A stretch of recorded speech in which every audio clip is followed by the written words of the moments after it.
रतन रतन पदारथ बहु सागर भरिया राम। बाणी गुरबाणी लागे तिन हाथ चढ़िया राम। गुरबाणी लागे तिन हाथ चढ़िया निर्मोलक रतन अपारा। हर हर नाम अतोलक पाया तेरी भगत भरे भंडारा। समुंद विरोल शरीर हम देखिया एक वस्त अनूप दिखाई। गुर गोविंद गोविंद गुरु है नानक भेद ना भाई। समुंद विरोल शरीर हम देखिया एक वस्त अनूप दिखाई। गुर गोविंद गोविंद गुरु है नानक भेद ना भाई। वाहिगुरु जी का खालसा वाहिगुरु जी की फतेह। जुग जुग अटल चवर छतर तखत जी दे मालक दसां ही पातशाहियों की आत्मक जोत धन धन साहिब श्री गुरु ग्रंथ साहिब महाराज सच्चे पातशाह जी की पावन पवित्र हजूरी अंदर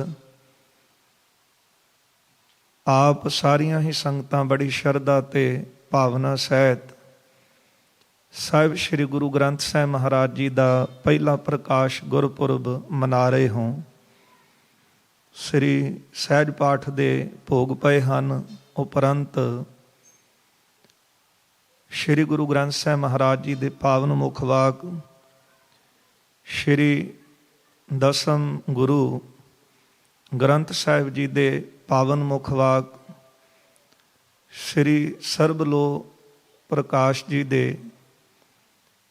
मुख वाक आपां सरवण कीते हन। साध संगत धन गुरु श्री गुरु ग्रंथ साहिब महाराज सच्चे पातशाह जी का प्रकाश पंचम पातशाह धन गुरु अर्जन देव साहब सच्चे पातशाह जी ने श्रीमान भाई गुरदास जी नूं लखारी ला के सारी बाणी एकत्र करवा के श्री रामसर साहब वाले अस्थान ते सतगुरां ने बाणी लिखवाई। अते अज वाले दिन भादरों सुदी एकम वाले दिन संमत 1661 धन गुरु ग्रंथ साहिब महाराज जी का प्रकाश करवाया सचखंड श्री हरमंदर साहिब के अंदर। सतगुरु जी ने जिहड़ी ये तरीक है ये भी इस तरह नियुक्त हुई है कि भादरों का जिहड़ा महीना है वो 6वां है ते सोधी एकम यानी कि 6 ते 1 बनते ने 7 ते फिर संमत 1661 1 ते 6 बनते ने 7 6 ते 1 ये भी बनते हैं 7। भादरों का महीना 6वां सोधी एकम 6 ते 1 7 ते 1661 बिक्रमी संमत 16 जे आप गिणती करिए 1 ते 6 की 7 ते 61 6 ते 1 फिर बनते ने 7 7 7 7 प्रभ स्वामी। ये सतगुरु जी ने महाराज जी ने प्रकाश करवाया अज दे दिन। ते इंज कह लो कि जिहड़ियां तरीकां सन वो भी इस तरह सारा समा ही जिहड़ा है वो गुरु अर्जन देव साहब सच्चे पातशाह महाराज जी ने लिखवाया होया श्री ग्रंथ साहब उन्होंने नमस्कारां कर रहा है। धन गुरु अर्जन देव साहब सच्चे पातशाह जी ने श्री अमृतसर साहब की पावन धरती है। रागी सहबान कीर्तन गायन कर रहे हैं। उस समय कीर्तन करदियां करदियां एक सिख ने जिहड़ा बाहरों कोई शब्द सी वो पढ़ दिता ते उस वेले गुरु अर्जन देव साहब सच्चे पातशाह जी ने ताड़ना करवाई ते गुरसिखां ने महाराज नूं बेनती की सतगुरु असीं अलपग हाँ तुसीं सरबागों आप जी कृपा करो ये बाणी जे एक थां एकत्र होवे ते फिर सानू भी ये ज्ञान रवे कि ये बाणी गुरु दी है ते ये बाणी जिहड़ी है किसी होर दी ਲਿਖੀ ਹੋਈ ਕਵਿਤਾ ਹੈ ਜਾਂ ਕਵੀਸ਼ਰੀ ਹੈ, ਜਿਹਦਾ ਜ਼ਿਕਰ ਆਪਾਂ ਇਤਿਹਾਸ ਵਿੱਚ ਵੀ ਪੜ੍ਹਦੇ ਹਾਂ। ਮਿਹਰਬਾਨ ਪੁੱਤਰ ਪ੍ਰਿਥੀਏ ਦਾ ਕਵੀਸ਼ਰੀ ਕਰੈ, ਹਿੰਦੀ ਪਾਰਸੀ ਸੰਸਕ੍ਰਿਤ ਨਾਲੇ ਗੁਰਮੁਖੀ ਪੜ੍ਹੈ, ਤਿੰਨ ਪੀ ਬਾਣੀ ਬਹੁਤ ਬਣਾਈ, ਭੋਗ ਗੁਰੂ ਨਾਨਕ ਜੀ ਦਾ ਹੀ ਪਾਈ। ਕਿਉਂਕਿ ਇਹਨਾਂ ਲੋਕਾਂ ਨੂੰ ਉਦੋਂ ਵੀ ਇਹ ਗੱਲ ਦਾ ਪਤਾ ਲੱਗ ਗਿਆ ਸੀ ਕਿ ਗੁਰੂ ਨਾਨਕ ਸਾਹਿਬ ਸੱਚੇ ਪਾਤਸ਼ਾਹ ਜੀ ਦੇ ਪਾਵਨ ਬਚਨ ਹਨ, ਸ਼ਬਦ ਗੁਰੂ ਸੁਰਤ ਧੁਨ ਚੇਲਾ, ਕਿ ਗੁਰੂ ਨਾਨਕ ਸਾਹਿਬ ਮਹਾਰਾਜ ਜੀ ਤੋਂ ਲੈ ਕੇ ਹੀ ਜਿਹੜਾ ਸਿੱਖ ਹੈ ਉਹ ਸ਼ਬਦ ਨੂੰ ਆਪਣਾ ਗੁਰੂ ਮੰਨਦਾ ਹੈ। ਇਸ ਲਈ ਇਹ ਜਿਹੜੇ ਦੇਹਧਾਰੀ, ਦੰਭੀ ਤੇ ਪਖੰਡੀ ਸਨ, ਇਹਨਾਂ ਨੇ ਵੀ ਨਾਲ ਨਾਲ ਆਪਣੀ ਜਿਹੜੀ ਬਾਣੀ ਸੀ, ਸ਼ਬਦ ਸਾਨੂੰ ਲਿਖਾਉਣੇ ਸ਼ੁਰੂ ਕਰ ਦਿੱਤੇ। ਤੇ ਗੁਰੂ ਅਰਜਨ ਦੇਵ ਸਾਹਿਬ ਸੱਚੇ ਪਾਤਸ਼ਾਹ ਮਹਾਰਾਜ ਜੀ ਨੇ ਫਿਰ ਸੁਚੇਤ ਹੋ ਕੇ ਸ਼੍ਰੀਮਾਨ ਭਾਈ ਗੁਰਦਾਸ ਜੀ ਨੂੰ ਇਹ ਬਚਨ ਕਹੇ। ਗੁਰਦੇਵ ਕਹਿਣ ਲੱਗੇ, ਭਾਈ ਗੁਰਦਾਸ ਗੁਰੂ ਕੀ ਬਾਣੀ ਜੁਦਾ ਕਰੀਐ, ਮੀਣੇ ਪਾਵਦੇ ਪਏ ਨੇ ਰਲਾ ਨਾ ਰਲਾ ਵਿੱਚ ਧਰੀਐ। ਇਹ ਗੁਰੂ ਅਰਜਨ ਦੇਵ ਸਾਹਿਬ ਜੀ ਨੇ ਬਚਨ ਭਾਈ ਗੁਰਦਾਸ ਜੀ ਨੂੰ ਭਰੀ ਸੰਗਤ ਵਿੱਚ ਕਹੇ ਸਨ। ਇਹਦਾ ਕਾਰਨ ਹੋਰ ਵੀ ਵਿਦਵਾਨ ਦੱਸਦੇ ਹਨ ਕਿ ਜਿਸ ਤਰ੍ਹਾਂ ਇੰਨੇ ਪੁਰਾਣੇ ਆਪਾਂ ਧਰਮ ਦੇਖਦੇ ਹਾਂ, ਉਹ ਧਰਮ ਅੱਜ ਤੱਕ ਕਾਇਮ ਹਨ। ਉਹਨਾਂ ਦਾ ਕਾਰਨ ਕੀ ਹੈ ਕਿ ਉਹਨਾਂ ਕੋਲ ਉਹਨਾਂ ਦੇ ਧਰਮ ਗ੍ਰੰਥ ਹਨ। ਜਿਸ ਤਰ੍ਹਾਂ ਸਨਾਤਨ ਮਤ ਬਹੁਤ ਪੁਰਾਣਾ ਹੈ, ਪਰ ਇੰਨੇ ਹਜ਼ਾਰ ਸਾਲ ਪੁਰਾਣੇ ਹੋਣ ਦੇ ਬਾਵਜੂਦ ਵੀ ਅੱਜ ਉਹ ਧਰਮ ਕਾਇਮ ਹੈ, ਤੇ ਉਹਦਾ ਕਾਰਨ ਹੈ ਕਿ ਉਹਨਾਂ ਕੋਲ ਧਰਮ ਗ੍ਰੰਥ ਨੇ। ਜੇ ਈਸਾਈ ਧਰਮ ਦੇਖ ਲਈਏ, ਉਹਨਾਂ ਕੋਲ ਆਪਣੇ ਗ੍ਰੰਥ ਨੇ। ਇਸਲਾਮ ਧਰਮ ਵਾਲਿਆਂ ਕੋਲ ਆਪਣੇ ਗ੍ਰੰਥ ਨੇ। ਬੁੱਧ ਧਰਮ ਦਾ ਵੀ ਗ੍ਰੰਥ ਲਿਖਿਆ ਹੋਇਆ ਮਿਲਦਾ ਹੈ।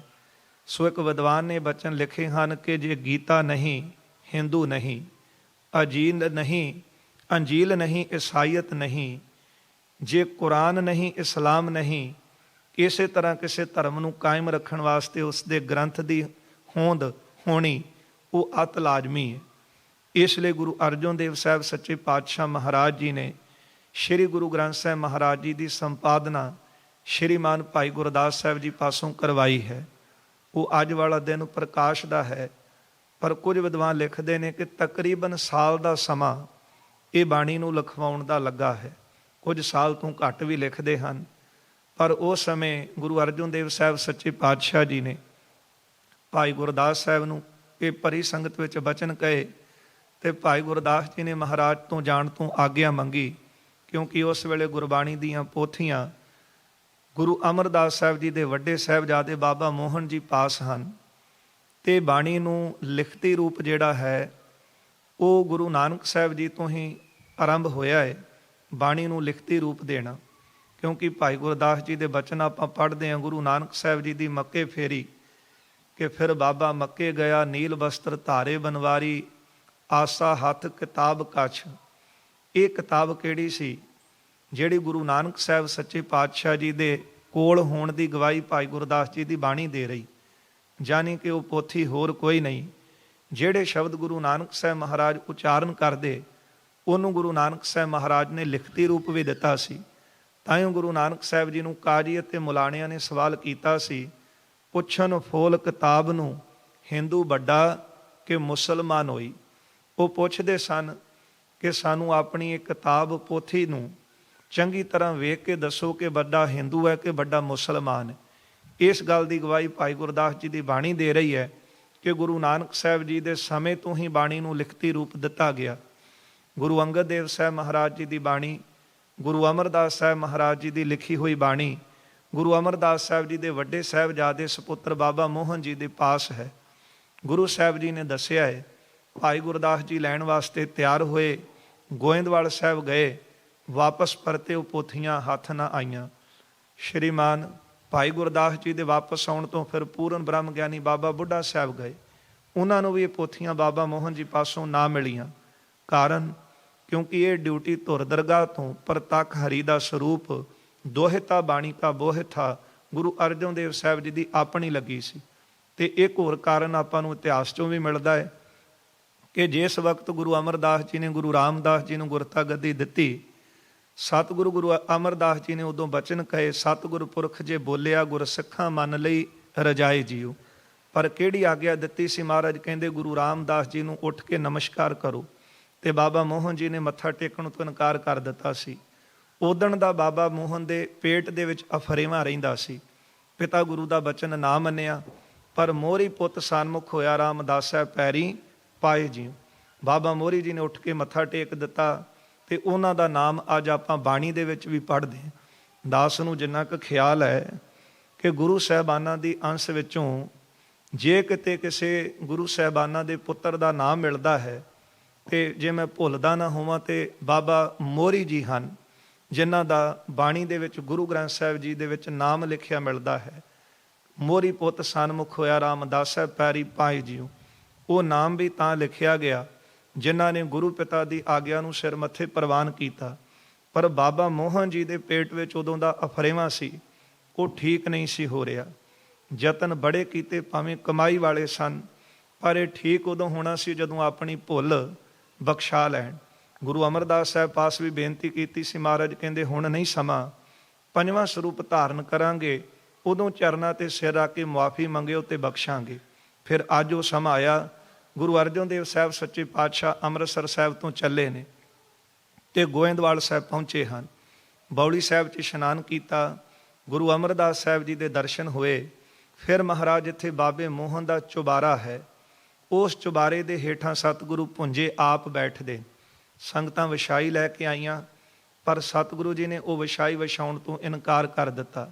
ਮਹਾਰਾਜ ਨੇ ਆਪਣੇ ਹੱਥ ਵਿੱਚ ਸਾਜ ਲਿਆ ਤੇ ਪਾਵਨ ਸ਼ਬਦ ਉਚਾਰਨ ਕੀਤਾ, ਮੋਹਨ ਤੇਰੇ ਉੱਚੇ ਮੰਦਰ ਮਹਿਲ ਅਪਾਰਾ।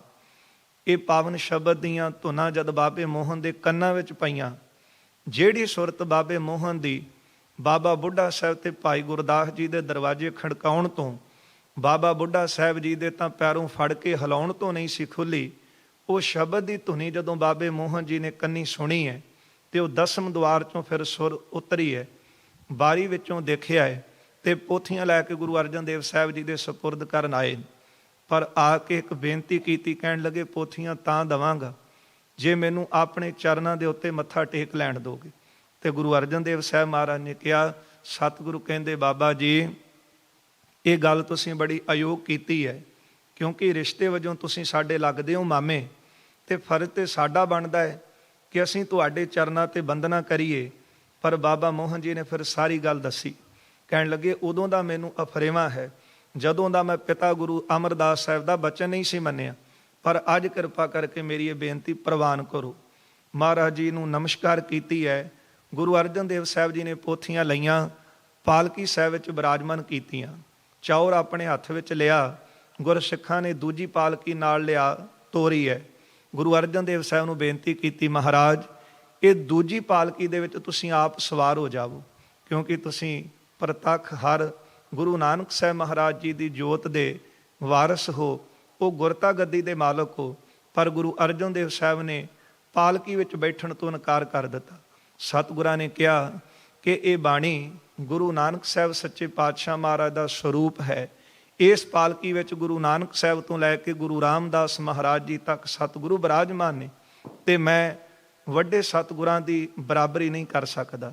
ਸਾਧ ਸੰਗਤ, ਭਾਵੇਂ ਸਤਿਗੁਰੂ ਆਪ ਸਮਰੱਥ ਨੇ, ਗੁਰਤਾ ਗੱਦੀ ਤੇ ਬਿਰਾਜਮਾਨ ਨੇ, ਪਰ ਸਤਿਗੁਰੂ ਜੀ ਨੇ ਆਪਣੇ ਹੁੰਦਿਆਂ, ਬਾਣੀ ਦੇ ਹੁੰਦਿਆਂ, ਗੁਰੂ ਗ੍ਰੰਥ ਸਾਹਿਬ ਮਹਾਰਾਜ ਜੀ ਦਾ ਜਿੱਦਣ ਦਾ ਹਰਿਮੰਦਰ ਸਾਹਿਬ ਪ੍ਰਕਾਸ਼ ਹੋਇਆ, ਸਤਿਗੁਰੂ ਜੀ ਨੇ ਆਪਣਾ ਆਸਣ ਲਾਉਣਾ ਉੱਤੇ ਜਿਹੜਾ ਸੀ ਪਲੰਗੇ ਤੇ ਉਹ ਛੱਡ ਦਿੱਤਾ ਸੀ।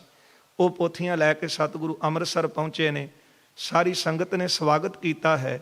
ਉਹ ਪੋਥੀਆਂ ਲੈ ਕੇ ਸਭ ਤੋਂ ਪਹਿਲਾਂ ਬਿਰਾਜਮਾਨ ਕੀਤੀਆਂ, ਜਿੱਥੇ ਆਪ ਹਰਿਮੰਦਰ ਸਾਹਿਬ ਅੰਦਰ ਜਾਣੇ ਉੱਪਰ ਕਰਮਾਂ ਦੇ ਵਿੱਚੋਂ, ਜਿੱਥੇ ਦੁੱਖ ਭੰਜਨੀ ਬੇਰ ਸਾਹਿਬ ਦੇ ਨੇੜੇ ਥੜਾ ਸਾਹਿਬ ਹੈ, ਉਹ ਥੜਾ ਸਾਹਿਬ ਤੇ ਲਿਆ ਕੇ ਪੋਥੀਆਂ ਪ੍ਰਕਾਸ਼ ਕੀਤੀਆਂ ਨੇ, ਬਿਰਾਜਮਾਨ ਕੀਤੀਆਂ ਨੇ। ਫਿਰ ਗੁਰੂ ਅਰਜਨ ਦੇਵ ਸਾਹਿਬ ਮਹਾਰਾਜ ਨੇ ਪੋਥੀਆਂ ਦਾ ਪ੍ਰਕਾਸ਼ ਕੀਤਾ। ਗੁਰੂ ਅਰਜਨ ਦੇਵ ਸਾਹਿਬ ਸੱਚੇ ਪਾਤਸ਼ਾਹ ਦਾ ਹਿਰਦਾ ਇੰਨੇ ਪ੍ਰੇਮ ਦੇ ਵਿੱਚ, ਵਿਰਾਗ ਦੇ ਵਿੱਚ ਭਰਿਆ, ਤੇ ਮਹਾਰਾਜ ਜੀ ਨੇ ਇਹ ਬਚਨ ਉਚਾਰਨ ਕੀਤੇ, ਹਮ ਧਨਵੰਤ ਭਾਗਟ ਸਚ ਨਾਏ। ਗੁਰੂ ਅਰਜਨ ਦੇਵ ਸਾਹਿਬ ਮਹਾਰਾਜ ਨੇ ਕਥਨ ਕੀਤਾ ਕਿ ਅੱਜ ਅਸੀਂ ਇਹ ਧਨ ਪਾ ਕੇ ਭਾਗਾਂ ਵਾਲੇ ਹੋ ਗਏ। ਹੁਣ ਇਹ ਕਿਹੜਾ ਧਨ ਸੀ? ਸਾਨੂੰ ਤਾਂ ਕੋਈ ਦੁਨਿਆਵੀ ਅਹੁਦੇ ਵਿੱਚੋਂ ਸਫਲਤਾ ਮਿਲੀ, ਅਸੀਂ ਇਹ ਗੱਲ ਕਹਿੰਦੇ ਹਾਂ ਕਿ ਬੜੇ ਭਾਗ ਤੇਰੇ ਚੰਗੇ ਨੇ, ਤੈਨੂੰ ਇਸ ਅਹੁਦੇ ਵਿੱਚ ਸਫਲਤਾ ਮਿਲੀ, ਅੱਜ ਤੇਰੀ ਨੌਕਰੀ ਲੱਗੀ ਹੈ, ਤੁਹਾਡੇ ਘਰ ਪੁੱਤਰ ਜਨਮਿਆ ਹੈ।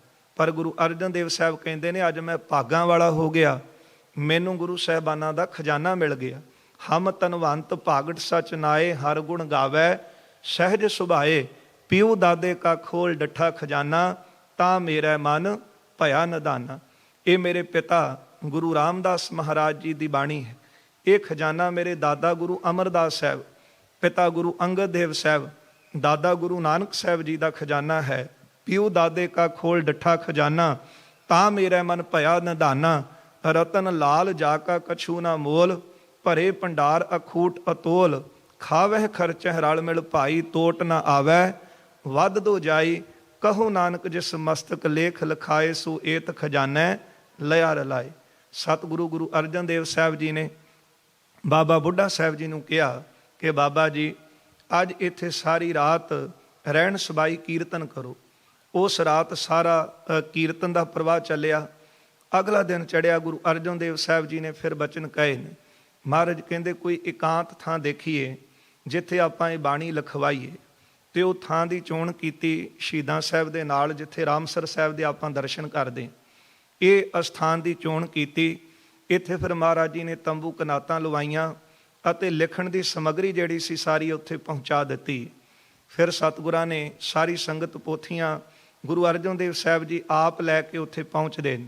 ਫਿਰ ਮਹਾਰਾਜ ਨੇ ਬਾਬਾ ਬੁੱਢਾ ਸਾਹਿਬ ਨੂੰ ਕਿਹਾ, ਬਾਬਾ ਜੀ ਤੁਸੀਂ ਹੁਣ ਸਾਰੀ ਸੰਗਤ ਨੂੰ ਸ਼੍ਰੀ ਹਰਿਮੰਦਰ ਸਾਹਿਬ ਲੈ ਜਾਓ। ਜਿਹੜੀਆਂ ਵੀ ਸੰਗਤਾਂ ਆਉਣ ਉੱਥੇ ਤੁਸੀਂ ਆਪ ਬੈਠੋ ਤੇ ਬੈਠ ਕੇ ਆਈਆਂ ਸੰਗਤਾਂ ਨੂੰ ਉਪਦੇਸ਼ ਦਿਓ। ਇਹ ਗੁਰੂ ਸਾਹਿਬ ਜੀ ਨੇ ਆਪਣੇ ਦਰ ਤੋਂ ਬਖਸ਼ਿਸ਼ ਬਾਬਾ ਬੁੱਢਾ ਸਾਹਿਬ ਜੀ ਨੂੰ ਕੀਤੀ। ਹਰ ਕਾ ਸੇਵਕ ਸੋ ਹਰ ਜੇਹਾ, ਹਰ ਹੀ ਜੇਹਾ ਭੇਦ ਨਾ ਜਾਣੂ ਮਾਨਸ ਦੇਹਾ। ਜਿੱਥੇ ਗੁਰੂ ਅਰਜਨ ਦੇਵ ਸਾਹਿਬ ਆਪ ਬੈਠ ਕੇ ਆਈਆਂ ਸੰਗਤਾਂ ਨੂੰ ਉਪਦੇਸ਼ ਦਿੰਦੇ ਸੀ, ਸਤਿਕਾਰਯੋਗ ਪੂਰਨ ਬ੍ਰਹਮ ਗਿਆਨੀ ਬਾਬਾ ਬੁੱਢਾ ਸਾਹਿਬ ਜੀ ਨੂੰ ਆਪਣੀ ਥਾਂ ਬਿਠਾ ਦਿੱਤਾ। ਇੱਧਰ ਸ਼੍ਰੀਮਾਨ ਭਾਈ ਗੁਰਦਾਸ ਜੀ ਦੀ ਡਿਊਟੀ ਲਾਈ ਹੈ, ਕਿਉਂਕਿ ਭਾਈ ਗੁਰਦਾਸ ਸਾਹਿਬ ਗੁਰੂ ਅਮਰਦਾਸ ਸਾਹਿਬ ਸੱਚੇ ਪਾਤਸ਼ਾਹ ਜੀ ਦੇ ਰਿਸ਼ਤੇ ਵਜੋਂ ਭਤੀਜੇ ਲੱਗਦੇ ਨੇ, ਜਿਨ੍ਹਾਂ ਨੇ ਗੁਰੂ ਅਮਰਦਾਸ ਸਾਹਿਬ ਸੱਚੇ ਪਾਤਸ਼ਾਹ ਜੀ ਦੇ ਦਰ ਤੋਂ ਬਖਸ਼ਿਸ਼ਾਂ ਲਈਆਂ, ਗੁਰੂ ਰਾਮਦਾਸ ਸਾਹਿਬ ਜੀ ਤੋਂ ਵਿਦਿਆ ਪੜ੍ਹੀ ਹੈ। ਇਸੇ ਤਰ੍ਹਾਂ ਭਾਈ ਗੁਰਦਾਸ ਸਾਹਿਬ ਜੀ ਨੇ ਉਸ ਵੇਲੇ ਲਿਖਣ ਦੀ ਸਮੱਗਰੀ ਤਿਆਰ ਕੀਤੀ। ਜਿਹੜਾ ਕਾਗਜ਼ ਸੀ ਉਹ ਇੱਕ ਜਿਹਾ ਤਿਆਰ ਕਰਕੇ ਉਹਨੂੰ ਬਰਾਬਰ ਕਰਕੇ ਸਿਆਹੀ ਤਿਆਰ ਕਰਕੇ ਕਲਮ ਲਈ ਹੈ ਤੇ ਗੁਰੂ ਅਰਜਨ ਦੇਵ ਸਾਹਿਬ ਸੱਚੇ ਪਾਤਸ਼ਾਹ ਜੀ ਨੇ ਬਾਣੀ ਲਿਖਵਾਉਣੀ ਆਰੰਭ ਕੀਤੀ। ਸਭ ਤੋਂ ਪਹਿਲਾਂ ਗੁਰੂ ਅਰਜਨ ਦੇਵ ਸਾਹਿਬ ਸੱਚੇ ਪਾਤਸ਼ਾਹ ਨੇ ਗੁਰੂ ਨਾਨਕ ਸਾਹਿਬ ਜੀ ਦੀ ਉਚਾਰਨ ਕੀਤੀ ਹੋਈ ਬਾਣੀ ਜਪਜੀ ਸਾਹਿਬ ਲਿਖਵਾਈ ਹੈ। ਉਹ ਆਪਾਂ ਸਤਿਕਾਰ ਵਜੋਂ ਜੀ ਸ਼ਬਦ ਨਾਲ ਲਾਉਂਦੇ ਹਾਂ ਜਪਜੀ ਸਾਹਿਬ। ਵੈਸੇ ਜਦੋਂ ਆਪਾਂ ਤਤਕਰਾ ਪੜ੍ਹਦੇ ਹਾਂ ਤੇ ਤਤਕਰੇ ਵਿੱਚ ਲਿਖਿਆ ਮਿਲਦਾ ਹੈ ਜਪ ਨਿਸ਼ਾਨ। ਨਿਸ਼ਾਨ ਦਾ ਅਰਥ ਕੀ ਹੈ? ਨਿਸ਼ਾਨ ਦਾ ਅਰਥ ਹੁੰਦਾ ਨਿਸ਼ਾਨਦੇਹੀ। ਜਦੋਂ ਕਿਤੇ ਬਾਦਸ਼ਾਹ ਦਾ ਖਜ਼ਾਨਾ ਜਾਵੇ ਤੇ ਉੱਤੇ ਨਿਸ਼ਾਨਦੇਹੀ ਹੋਵੇ, ਉਹਨੂੰ ਪਛਾਣ ਕੇ ਜਿਹੜੇ ਰਸਤੇ ਦੇ ਵਿੱਚ ਟੈਕਸ ਵਸੂਲਣ ਵਾਲੇ ਹੁੰਦੇ ਨੇ ਨਾ, ਉਹ ਉਸੇ ਵੇਲੇ ਪਿਛਾਂਹ ਹਟ ਜਾਂਦੇ ਨੇ ਕਿ ਇਹ ਖਜ਼ਾਨਾ ਸਿੱਧਾ ਬਾਦਸ਼ਾਹ ਦੇ ਕੋਲ ਜਾ ਰਿਹਾ ਹੈ, ਇਸ ਤੋਂ ਕੋਈ ਟੈਕਸ ਆਪਾਂ ਵਸੂਲਣਾ ਨਹੀਂ। ਤੇ ਜਿਹੜਾ ਲਿਜਾਣ ਵਾਲਾ ਹੈ ਸਗੋਂ ਨੂੰ ਭੇਟਾਵਾਂ ਦੇ ਕੇ ਨਮਸਕਾਰਾਂ ਕਰਦੇ ਨੇ ਕਿ ਸਾਡੀ ਵੀ ਹਾਜ਼ਰੀ ਬਾਦਸ਼ਾਹ ਕੋਲ ਲਵਾਇਓ। ਗੁਰੂ ਨਾਨਕ ਸਾਹਿਬ ਸੱਚੇ ਪਾਤਸ਼ਾਹ ਜੀ ਨੇ ਸਾਨੂੰ ਇਹ ਬਾਣੀ ਨਿਸ਼ਾਨਦੇਹੀ ਦਿੱਤੀ ਹੈ, ਇਹ ਬਾਣੀ ਦਾ ਖਜ਼ਾਨਾ ਦਿੱਤਾ ਹੈ ਕਿ ਸਤਿਗੁਰੂ ਕਹਿੰਦੇ ਨੇ ਜਿਹੜਾ ਇਸ ਬਾਣੀ ਨੂੰ ਨੇਮ ਨਾਲ ਪੜ੍ਹੇਗਾ, ਮੰਨੈ ਮਾਰਗ ਠਾਕ ਨਾ ਪਾਏ, ਮੰਨੈ ਪਤ ਸਿਉ ਪ੍ਰਗਟ ਜਾਏ। ਮਹਾਰਾਜ ਕਹਿੰਦੇ ਜਿਹੜਾ ਬਾਣੀ ਨੂੰ ਪੜ੍ਹੇਗਾ, ਨੇਮ ਦੇ ਨਾਲ ਮੰਨੇਗਾ ਇਹ ਗੁਰੂ ਕੀ ਬਾਣੀ ਨੂੰ, ਉਹ ਫਿਰ ਮਾਰਗ ਜਮ ਕੇ ਸਾਥ ਨਾ ਜਾਏ, ਉਹ ਜਮਾਂ ਦੇ ਨਾਲ ਨਹੀਂ ਜਾਵੇਗਾ, ਸਿੱਧਾ ਮਹਾਰਾਜ ਕਹਿੰਦੇ ਪਰਲੋਕ ਦੇ ਵਿੱਚ ਦਰਗਾਹ ਦੇ ਵਿੱਚ ਉਸ ਦਾ ਨਿਵਾਸ ਹੋਵੇਗਾ। ਇਸ ਕਰਕੇ ਮਹਾਰਾਜ ਨੇ ਲਿਖਿਆ ਜਪ ਨਿਸ਼ਾਨ। ਉੱਥੇ ਜਪਜੀ ਸਾਹਿਬ ਰਾਗ ਮੁਕਤ ਬਾਣੀ ਸਤਿਗੁਰਾਂ ਨੇ ਆਰੰਭ ਕੀਤੀ। ਕਈ ਰਾਗਮਾਲਾ ਦੇ ਉੱਤੇ ਕਿੰਤੂ ਕਰਦੇ ਨੇ, ਪਰ ਬੜਾ ਸੋਹਣਾ ਜਵਾਬ ਉਹਨਾਂ ਨੂੰ ਸ਼੍ਰੀਮਾਨ ਸੰਤ ਗਿਆਨੀ ਕਰਤਾਰ ਸਿੰਘ ਜੀ ਖਾਲਸਾ ਪਿੰਡਰਾਂ ਵਾਲਿਆਂ ਨੇ ਦਿੱਤਾ ਸੀ, ਕਈ ਪ੍ਰਮਾਣ ਦੇ ਕੇ, ਕਿ ਜੇ ਕਹਿੰਦੇ ਹੋ ਕਿ ਰਾਗਮਾਲਾ ਰਾਗ ਮੁਕਤ ਬਾਣੀ ਹੈ ਤੇ ਜਪਜੀ ਸਾਹਿਬ ਦੀ ਬਾਣੀ ਵੀ ਉਹ ਰਾਗ ਮੁਕਤ ਬਾਣੀ ਹੈ। ਨਾਨਕ ਪਦ ਦੀ ਮੋਹਰ ਨਹੀਂ ਲੱਗੀ ਤੇ ਜਪਜੀ ਸਾਹਿਬ ਦੀਆਂ ਕਈ ਪੌੜੀਆਂ ਹਨ, ਉੱਥੇ ਨਾਨਕ ਪਦ ਨਹੀਂ ਆਉਂਦਾ। ਇਸ ਕਰਕੇ ਜੇ ਕੋਈ ਬਾਣੀ ਦੇ ਉੱਤੇ ਕਿੰਤੂ ਕਰਦਾ ਹੈ, ਜਿਹੜਾ ਗੁਰੂ ਅਮਰ ਅਰਜਨ ਦੇਵ ਸਾਹਿਬ ਜੀ ਨੇ ਸਰੂਪ ਲਿਖਵਾਇਆ ਭਾਈ ਗੁਰਦਾਸ ਸਾਹਿਬ ਜੀ ਪਾਸੋਂ ਕਰਤਾਰਪੁਰ ਸਾਹਿਬ ਬਿਰਾਜਮਾਨ ਹੈ, ਤੇ ਉਸ ਸਰੂਪ ਦੇ ਵਿੱਚ ਰਾਗਮਾਲਾ ਦਰਜ ਹੈ, ਇੱਕ ਜਿਹੀ ਲਿਖਾਈ ਤੇ ਇੱਕੋ ਸਮੇਂ ਦੇ ਵਿੱਚ ਲਿਖੀ ਹੋਈ ਤੇ ਇੱਕੋ ਜਿਹਾ ਉਹ ਕਾਗਜ਼ ਉਹਦੇ ਨਾਲ ਰਾਗਮਾਲਾ ਵਾਲਾ ਜੁੜਿਆ ਹੋਇਆ। ਤੇ ਅੱਜ ਤਾਂ ਬਹੁਤ ਤਰੱਕੀ ਕਰ ਚੁੱਕਿਆ ਸਮਾਜ, ਤੇ ਜੇ ਕਿਸੇ ਨੇ ਬਾਅਦ ਵਿੱਚ ਲਿਖੀ ਹੋਵੇ, ਕਾਗਜ਼ ਬਾਅਦ ਵਿੱਚ ਲਾਏ ਹੋਣ, ਤੇ ਸ਼੍ਰੀ ਅਕਾਲ ਤਖਤ ਸਾਹਿਬ ਦਾਸ ਨੇ ਆਪ ਵੇਖਿਆ ਕਿ ਬੜੇ ਮਾਹਰ ਆਉਂਦੇ ਨੇ ਤੇ 2 ਸਰੂਪਾਂ ਦੀ ਸੇਵਾ ਉੱਥੇ ਬਹੁਤ ਲੰਮੇ ਸਮੇਂ ਤੋਂ ਚੱਲ ਰਹੀ ਹੈ। ਇੱਕ ਸ਼੍ਰੀ ਨਨਕਾਣਾ ਸਾਹਿਬ ਵਾਲਾ ਸਰੂਪ ਜਦੋਂ ਭਾਈ ਲਛਮਣ ਸਿੰਘ ਜੀ ਧਾਰੂਵਾਲੀ ਹੁਣੀ ਗਏ ਸਨ ਤੇ ਉਹ ਪਾਵਨ ਸਰੂਪ ਤਾਬਿਆ ਬੈਠੇ ਸਨ ਤੇ ਜਿਹੜਾ ਨਰੈਣੂ ਮਹੰਤ ਸੀ ਉਸ ਦੇ ਚੇਲਿਆਂ ਵੱਲੋਂ ਜਦੋਂ ਸਿੰਘਾਂ ਦੇ ਉੱਤੇ ਹਥਿਆਰਾਂ ਦੇ ਨਾਲ ਵਾਰ ਕੀਤਾ ਗਿਆ ਤੇ ਗੁਰੂ ਗ੍ਰੰਥ ਸਾਹਿਬ ਦਾ ਪਾਵਨ ਸਰੂਪ ਜਿਹੜਾ ਸੀ ਜ਼ਖਮੀ ਹੋਇਆ ਸੀ। ਇੱਕ ਇਹ ਸਰੂਪ ਤੇ ਦੂਜਾ ਸਰੂਪ ਸਨ 1984 ਸਾਕੇ ਵਾਲਾ, ਉਹ ਪਾਵਨ ਸਰੂਪ ਨੂੰ ਗੋਲੀਆਂ ਲੱਗੀਆਂ ਤੇ ਸ਼੍ਰੀ ਸੁਖਮਨੀ ਸਾਹਿਬ ਜੀ ਦੀ ਪਾਵਨ ਬਾਣੀ ਤੱਕ ਉਹ ਗੋਲੀ ਜਿਹੜੀ ਹੈ ਉਹ ਗੁਰੂ ਗ੍ਰੰਥ ਸਾਹਿਬ ਦੇ ਸਰੂਪ ਨੂੰ ਲੱਗੀ। ਇਹ ਦੋ ਸਰੂਪਾਂ ਦੀ ਸੇਵਾ ਲੰਮੇ ਸਮੇਂ ਤੋਂ ਸ਼੍ਰੀ ਅਕਾਲ ਤਖਤ ਸਾਹਿਬ ਚੱਲ ਰਹੀ ਹੈ ਤੇ ਆਪ ਦਰਸ਼ਨ ਵੀ ਕਰਦੇ ਹੋ। ਜਦੋਂ 6 ਜੂਨ ਹੈ ਹੁਣ ਉਹ ਸਰੂਪ ਦਰਸ਼ਨ ਕਰਾਏ ਜਾਂਦੇ ਹਨ। ਉਹ ਵਿਦਵਾਨ ਮਾਹਰ ਦੱਸਦੇ ਨੇ ਕਿ ਕਦੋਂ ਦੀ ਇਹ ਲਿਖਤ ਹੈ, ਕਿਹੜੇ ਸਮੇਂ ਦਾ ਇਹ ਕਾਗਜ਼ ਹੈ। ਉਹਨਾਂ ਦੀ ਪੜ੍ਹਾਈ ਦੱਸ ਦਿੰਦੀ ਹੈ ਕਿ ਲਿਖਤ ਬਾਅਦ ਵਿੱਚ ਲਿਖੀ ਗਈ ਹੈ ਕਿ ਉਦੋਂ ਹੀ ਨਾਲ ਅਟੈਚ ਸੀ, ਨਾਲ ਲਿਖੀ ਗਈ। ਇਸ ਕਰਕੇ ਜੇ ਮਾਹਰਾਂ ਦੀ ਵਿਦਿਆ ਦੱਸ ਦਿੰਦੀ ਹੈ ਤੇ ਫਿਰ ਕਿਸੇ ਤਰ੍ਹਾਂ ਦਾ ਇਹ ਕਿੰਤੂ ਕਰਨਾ ਵੱਡੀ ਮੂਰਖਤਾਈ ਹੈ ਕਿ ਜੀ ਇਹ ਬਾਣੀ ਬਾਅਦ ਵਿੱਚ ਲਿਖੀ ਗਈ ਹੋਵੇ। ਗੁਰੂ ਅਰਜਨ ਦੇਵ ਸਾਹਿਬ ਸੱਚੇ ਪਾਤਸ਼ਾਹ ਨੇ ਜਪਜੀ ਸਾਹਿਬ ਆਰੰਭ ਕਰਵਾਇਆ, ਸੋਦਰ ਦੇ 5 ਸ਼ਬਦ ਮਹਾਰਾਜ ਜੀ ਨੇ ਲਿਖਵਾਏ ਨੇ ਤੇ ਅੱਜ ਆਪਾਂ ਜਿਹੜੀ ਬੀੜ ਦੇ ਦਰਸ਼ਨ ਕਰ ਰਹੇ ਹਾਂ ਇਸ ਵਿੱਚ 9 ਸ਼ਬਦ ਹਨ ਸੋਦਰ ਦੇ। ਇਹ ਗੁਰੂ ਗੋਬਿੰਦ ਸਿੰਘ ਮਹਾਰਾਜ ਜੀ ਨੇ ਸ਼੍ਰੀਮਾਨ ਭਾਈ ਮਨੀ ਸਿੰਘ ਸਾਹਿਬ ਜੀ ਪਾਸੋਂ ਜਦੋਂ ਬਾਣੀ ਲਿਖਵਾਈ ਤੇ 4 ਸ਼ਬਦ ਜਿਹੜੇ ਸੋਦਰ ਦੇ ਸਨ ਉਹ ਹੋਰ ਲਿਖਵਾਏ ਸਨ।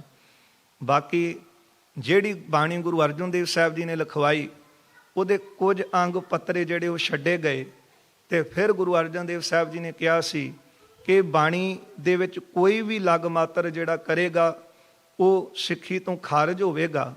ਹਾਂ, ਇੱਕ ਉਹ ਹੋਵੇਗਾ ਜਿਹੜਾ ਸਾਰੀ ਤਾਕਤ ਨੂੰ ਜਰ ਲਵੇਗਾ, ਅਜਰ ਨੂੰ ਜਰ ਕੇ ਆਪਣਾ ਸੀਸ ਤੱਕ ਦਵੇਗਾ, ਉਹਦੀ ਬਾਣੀ ਇਸ ਗ੍ਰੰਥ ਸਾਹਿਬ ਜੀ ਵਿੱਚ ਦਰਜ ਹੋਵੇਗੀ। ਫਿਰ ਸਮਾਂ ਆਉਣ ਤੇ ਗੁਰੂ ਗੋਬਿੰਦ ਸਿੰਘ ਮਹਾਰਾਜ ਜੀ ਨੇ ਭਾਈ ਮਨੀ ਸਿੰਘ ਸਾਹਿਬ ਜੀ ਪਾਸੋਂ ਜਦੋਂ ਬਾਣੀ ਲਿਖਵਾਈ ਤੇ ਫਿਰ 31ਵਾਂ ਰਾਗ ਜੈਜਾਵੰਤੀ ਦਰਜ ਕੀਤਾ।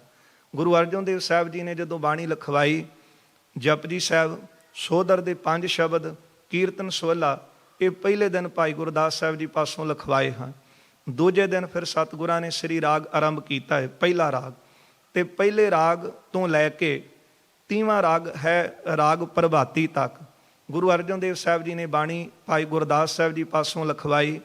ਤਰਤੀਬ ਮਹਾਰਾਜ ਨੇ ਇਸ ਤਰ੍ਹਾਂ ਦਿੱਤੀ, ਰਾਗ ਦੇ ਆਰੰਭਤਾ ਤੇ ਗੁਰੂ ਨਾਨਕ ਸਾਹਿਬ ਜੀ ਤੋਂ ਲੈ ਕੇ ਫਿਰ 5ਵੇਂ ਥਾਂ ਆਪਣੀ ਬਾਣੀ ਦਰਜ ਕੀਤੀ ਹੈ।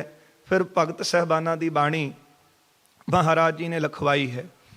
ਰਾਗ ਪ੍ਰਭਾਤੀ ਸੰਪੂਰਨ ਕਰਕੇ ਫਿਰ ਵਾਰਾਂ ਤੇ ਵਧੀਕ ਜਿਹੜੇ ਵਧੇ ਸ਼ਬਦ ਸਨ ਉਹ ਲਿਖਵਾਏ। ਇਸੇ ਤਰ੍ਹਾਂ ਸ਼ਲੋਕ ਸਹਿਸਕ੍ਰਿਤੀ ਸਵਈਏ ਲਿਖਵਾ ਕੇ ਫਿਰ ਮਹਾਰਾਜ ਜੀ ਨੇ ਲਿਖਿਆ ਮੁੰਦਾਵਣੀ ਮਹੱਲਾ 5ਵਾਂ ਤੇ ਮਹਾਂਪੁਰਖਾਂ ਨੇ ਇਹਦੇ ਅਰਥ ਕੀਤੇ ਹਨ ਕਿ ਮੁੰਦਾਵਣੀ ਵੈਸੇ ਇੱਕ ਬੁਝਾਰਤ ਨੂੰ ਵੀ ਕਿਹਾ ਜਾਂਦਾ ਹੈ। ਥਾਲ ਵਿੱਚ 3 ਵਸਤੂ ਪਈਓ ਸਤ ਸੰਤੋਖ ਵਿਚਾਰੋ। ਥਾਲ ਵਿੱਚ ਗੁਰੂ ਗ੍ਰੰਥ ਸਾਹਿਬ ਰੂਪੀ ਥਾਲ ਵਿੱਚ 3 ਵਸਤੂਆਂ ਰੱਖੀਆਂ ਨੇ, ਸਤ ਸੰਤੋਖ ਤੇ ਫਿਰ ਉੱਥੇ ਅਰਥ ਕੀਤੇ ਹਨ ਕਿ ਵਿਚਾਰੋ। ਫਿਰ ਇਹ ਤਾਂ ਅੱਗੇ ਅੰਮ੍ਰਿਤ ਨਾਮ 4 ਨਹੀਂ ਬਣਦੇ ਕਿਉਂਕਿ ਸਤ ਸੰਤੋਖ ਤੇ ਅੰਮ੍ਰਿਤ ਨਾਮ ਨੂੰ ਵਿਚਾਰਨਾ ਹੈ। ਸਤ ਸੰਤੋਖ ਅੰਮ੍ਰਿਤ ਨਾਮ ਇਸ ਦੀ ਵਿਚਾਰ ਕਰਨ ਨੂੰ ਮਹਾਰਾਜ ਨੇ ਕਿਹਾ ਹੈ। ਇਹ ਵੀ ਜਿਹੜੀ ਹੈ ਉਹ ਬੁਝਾਰਤ ਹੈ। ਤੇ ਗੁਰੂ ਗ੍ਰੰਥ ਸਾਹਿਬ ਰੂਪੀ ਥਾਲ ਵਿੱਚ 3 ਵਸਤੂਆਂ ਰੱਖੀਆਂ ਨੇ, ਸਤ ਸੰਤੋਖ ਅੰਮ੍ਰਿਤ ਨਾਮ। ਫਿਰ ਪਾਤਸ਼ਾਹ ਜੀ ਕਥਨ ਕਰਦੇ ਨੇ ਜਿਹੜਾ ਖਾਵੇਗਾ ਜੇ ਕੋ ਖਾਵੈ ਜੇ ਕੋ ਪੁੰਚੈ। ਇਸ ਭੋਜਨ ਨੂੰ ਜਿਹੜਾ ਆਪ ਛਕੇਗਾ ਫਿਰ ਦੂਜਿਆਂ ਨੂੰ ਵੀ ਛਕਾਵੇਗਾ। ਕਿਉਂਕਿ ਅੱਜ ਆਪਾਂ ਸ਼੍ਰੀਮਾਨ ਵਿਦਿਆ ਦਾਤੇ ਸਿੰਘ ਸਾਹਿਬ ਗਿਆਨੀ ਅਮਰਜੀਤ ਸਿੰਘ ਜੀ ਮੁੱਖ ਕਥਾਵਾਚਕ ਸੱਚਖੰਡ ਸ਼੍ਰੀ ਹਜ਼ੂਰ ਸਾਹਿਬ ਉਹਨਾਂ ਦੀ ਜਿਹੜੀ ਬਰਸੀ ਹੈ ਉਹ ਵੀ ਮਨਾਈ ਜਾ ਰਹੀ ਹੈ। ਤੇ ਦਾਸ ਨੂੰ ਯਾਦ ਹੈ ਕਿ ਉਹਨਾਂ ਦਿਨਾਂ ਵਿੱਚ ਦਾਸ ਦੀ ਡਿਊਟੀ ਸੱਚਖੰਡ ਸ਼੍ਰੀ ਹਰਿਮੰਦਰ ਸਾਹਿਬ ਸੀ ਤੇ ਉਹਨਾਂ ਨੇ ਕਥਾ ਕੀਤੀ ਮੰਜੀ ਸਾਹਿਬ ਦੀਵਾਨ ਹਾਲ ਤੋਂ ਤੇ ਕਿਸੇ ਸਮਾਗਮ ਵੱਲ ਉਹਨਾਂ ਨੇ ਚਾਲੇ ਪਾਏ ਸਨ ਤੇ ਰਸਤੇ ਵਿੱਚ ਐਕਸੀਡੈਂਟ ਹੋਇਆ ਤੇ ਉਸ ਵੇਲੇ 5 ਭੌਤਿਕ ਸਰੀਰ ਨੂੰ ਛੱਡ ਕੇ ਚਲਾਣਾ ਕਰ ਗਏ। ਉਹਨਾਂ ਨੇ ਪਟਨਾ ਸਾਹਿਬ ਜਿਸ ਤਰ੍ਹਾਂ ਭਾਈ ਸਾਹਿਬ ਦੱਸ ਰਹੇ ਸਨ ਕਿ ਬਾਬਾ ਅਜੀਤ ਸਿੰਘ ਸਾਹਿਬ ਜਿਹੜੇ ਵੱਡੇ ਮਹਾਂਪੁਰਖਾਂ ਦੇ ਵਿਦਿਆਰਥੀ ਸਨ, ਵਿਦਿਆ ਦਾਤੇ ਗੁਰਮਤਿ ਮਾਰਤੰਡ ਸ਼੍ਰੀਮਾਨ ਸੰਤ ਗਿਆਨੀ ਗੁਰਬਚਨ ਸਿੰਘ ਜੀ ਖਾਲਸਾ ਪਿੰਡਰਾਂ ਵਾਲੇ, ਉਹਨਾਂ ਦੇ ਵਿਦਿਆਰਥੀ ਬਾਬਾ ਅਜੀਤ ਸਿੰਘ ਸਾਹਿਬ ਜੀ ਪਾਸੋਂ ਵਿਦਿਆ ਪ੍ਰਾਪਤ ਕੀਤੀ ਹੈ ਤੇ ਵਿਦਿਆ ਪ੍ਰਾਪਤ ਕਰਕੇ ਫਿਰ ਉਹਨਾਂ ਨੇ ਸਿੱਖੀ ਦਾ ਪ੍ਰਚਾਰ ਦੇਸ਼ਾਂ ਵਿਦੇਸ਼ਾਂ ਵਿੱਚ ਵਿਚਰ ਕੇ ਕੀਤਾ ਹੈ। ਗੁਰੂ ਅਰਜਨ ਦੇਵ ਸਾਹਿਬ ਮਹਾਰਾਜ ਕਹਿੰਦੇ ਨੇ ਜੇ ਕੋ ਖਾਵੈ ਜੇ ਕੋ ਪੁੰਚੈ। ਇਸ ਬਾਣੀ ਰੂਪ ਖਜ਼ਾਨੇ ਨੂੰ, ਭੋਜਨ ਨੂੰ ਜਿਹੜਾ ਆਪ ਖਾਵੇਗਾ ਤੇ ਫਿਰ ਭੁੰਚਿਆ ਦਾ ਅਰਥ ਹੈ ਦੂਜਿਆਂ ਨੂੰ ਵੀ ਛਕਾਵੇਗਾ।